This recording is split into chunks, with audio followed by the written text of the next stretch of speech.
Bro, October is cooked. So basically, if you haven't heard, I'm going to summarize how October has been so far. First, the US government shut down before we even hit October 2nd, and schools might close for months or years due to lack of funding. I honestly thought that they were joking, but when I visited Washington, D.C. with my grandparents, guess what we saw in front of a park? A sign that said, "Closed due to government shutdown."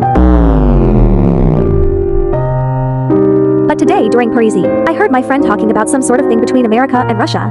I don't know how they're gonna pull that shit off. And then, Diddy was sent to jail, and people were saying that he cried. Like, bro, we all know what you were doing with that baby oil. Tears ain't gonna save you, little bro. And then after that, NASA sent a message to the wrong planet and got a response.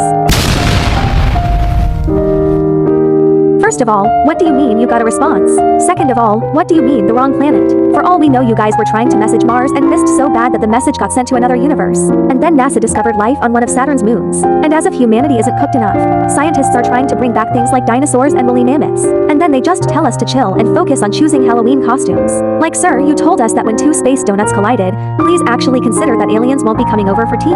In fact, they probably won't even know what tea is. And speaking of science, scientists actually found out that parallel universes exist and our memories could be connected to them. That actually makes a lot of sense now, because the other day I saw a vocab list missing from my assignments, and earlier this week I was cleaning my room and found it under my chair, even though I clearly remember turning it in. So from what I've heard, if you have a memory of something that you didn't do or remember any of it happening, that means that there's a chance that it happened in a parallel universe. But enough with the science. Now let's go on to the chaos with kids. So first, a kid in China ended up in the hospital because of homework. Like, the stress was so bad that his lungs just shut down. And it's not just a one-time thing too. There are many reports of similar incidents involving homework. The moral of the story: don't do homework. Second of all, there was an actual monster under a kid's bed.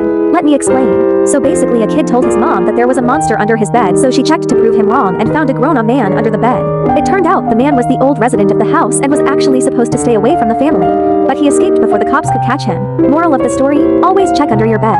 And third, two kids got arrested in Florida for trolling on ChatGapped during class, and a website named Gaggle tattled on them and called the school police. I heard that also happened to a lot more kids across the US, but I don't know anything about that. And then, apparently something named Reika or something I forgot the name was caught prowling around. And now people are saying that Nosy was all a lie. Now remember, all this chaos happened before October 20th. Stay safe out there.